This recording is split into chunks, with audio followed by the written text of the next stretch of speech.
ஒரு நீண்ட எதிர்பார்ப்புக்கு இடையிலே மாற்றத்தை நம்பிய மக்கள் மாண்புமிகு நம் முதல்வர் அவர்கள் விஜய் அவர்களை தேர்ந்தெடுத்ததற்கு பின்னால் மாண்புமிகு முதல்வர் விஜய் அவர்களின் தலைமையிலான தாவேகா ஆட்சி குட் கவர்னன்ஸ் நல்லாட்சியாக பேசப்படும் என்று எல்லோரும் எதிர்பார்த்திருந்த வேளையிலே இந்த நாட்டு மக்களுக்கு கடந்த 50 நாட்களில் சர்ப்ரைஸ் கவர்னன்ஸாக ஆச்சரியமூட்டும் ஆட்சியாக தாவேகா ஆட்சி கடந்து சென்று கொண்டிருக்கிறது.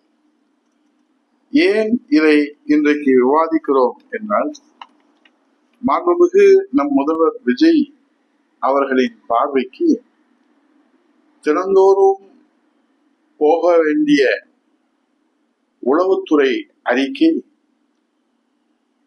முதல்வர் விஜய் அவர்களுக்கு போவதற்கு முன்பாகவே 3 அதிகார மையங்களுக்கு உளவுத்துறை அறிக்கை செல்வதாக சர்ப்ரைஸ் செய்தி வெளிவந்து கொண்டிருக்கிறது. முதல்வர் பார்த்த பிறகுதான் அந்த செய்தி விவாதிக்கப்பட வேண்டும் என்கிற நிலையில 3 அதிகார மையங்கள் உளவுத்துறை அதிகாரியிடத்திலே உளவுத்துறை அறிக்கை குறித்து விவரங்களை கேட்பது உளவுத்துறை அதிகாரிகளுக்கு அதிர்ச்சியை ஏற்படுத்தி இருக்கிறது.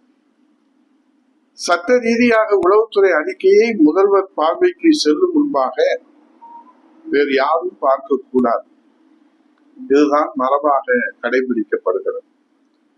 முதல்வர் பார்வைக்கு மட்டுமே செல்ல வேண்டிய அறிக்கையை ஜான் ஆரோக்கியசாமி, விஷ்ணு ரெட்டி உள்ளிட்ட அதிகார மையத்திற்கு செல்லும் போது அரசின் ரகசியங்கள் வெளியே கசிய அதிக வாய்ப்பு இருக்கிறது என்பதுதான் மக்களின் கவலையாக இருக்கிறது. மேலும் அரசின் நம்பகத்தன்மை பாதிக்கப்படும் என்கிற சர்ப்ரைஸும் தொடர்ந்து கொண்டே இருக்கிறது. இன்றைக்கு முதல் முயற்சியிலேயே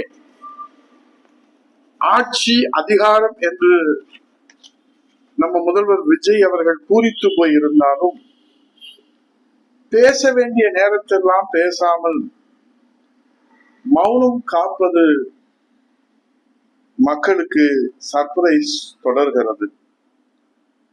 சரி, முதலமைச்சர் தான் இப்படி என்றால்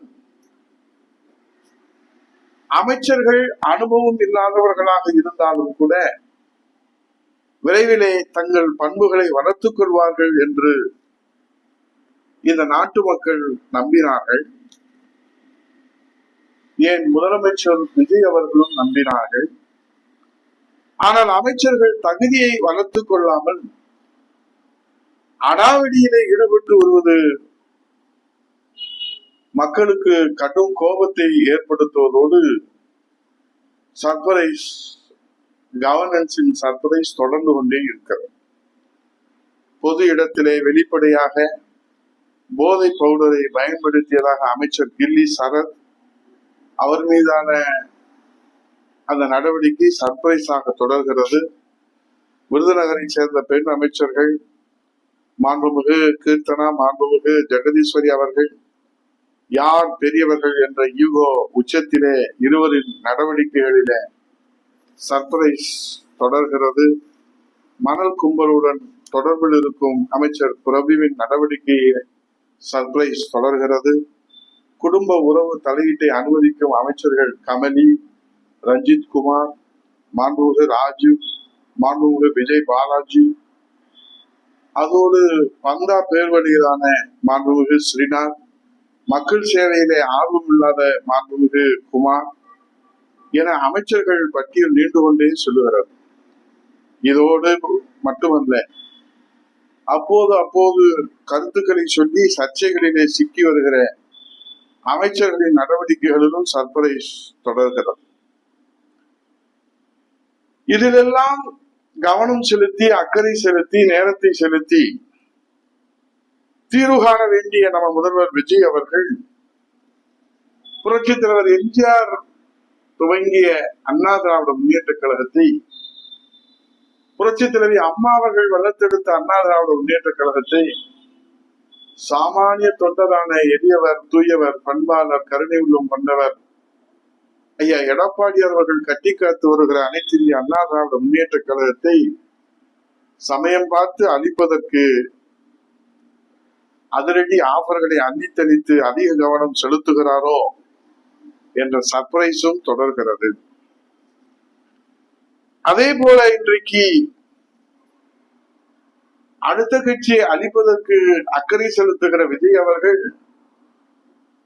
தன் ஆட்சியிலே சட்டம் ஒழுங்கு சீரழிவு, பெண்கள் பாதுகாப்பு கேள்விக்குறி, போதைப் பொருள் நடமாட்டம் தலைவிரித்து ஆடுகிறது, மின்வெட்டு பிரச்சனையே இல்லாத நாளே இல்லை, இல்லாத ஊரே இல்லை என்ற ஒரு நிலை இன்றைக்கு மிகப்பெரிய விஸ்வரூபம் எடுத்திருக்கிற பிரச்சனைகளை பற்றி எல்லாம் கொஞ்சமும் அலட்டிக் கொள்ளாமல், அப்படி ஒரு பிரச்சனையே தமிழ்நாட்டில் இல்லை என்பதை உடன்மொழி மூலம் தெரிவிக்கின்ற நம்ம முதல்வர் விஜய் அவர்களுடைய தலைமையிலான தாவேக ஆட்சி மொத்தத்திலே குட் கவர்னன்ஸை தருவேன் என்று சொன்ன விஜய் அவர்கள் இப்போது தமிழ்நாட்டு மக்களுக்கு சர்ப்ரைஸ் கவர்னன்ஸை தந்து கொண்டிருக்கிறார்கள். குட் கவர்னன்ஸை தருவேன் என்று சொன்ன விஜய் அவர்கள் இப்போது சர்ப்ரைஸ் கவர்னன்ஸை தந்து கொண்டிருக்கிற மாண்புமிகு முதல்வர் விஜய் அவர்களுக்கு இனிப்பான செய்தி, மகிழ்ச்சியான செய்தி, மிக விரைவிலே மக்கள் உங்களுக்கு சர்ப்ரைஸ் ஜட்ஜ்மெண்டை தருவதற்கு இடைத்தேர்தலை நோக்கி காத்து கொண்டிருக்கிறது அன்னை தமிழகம். நன்றி, வணக்கம்.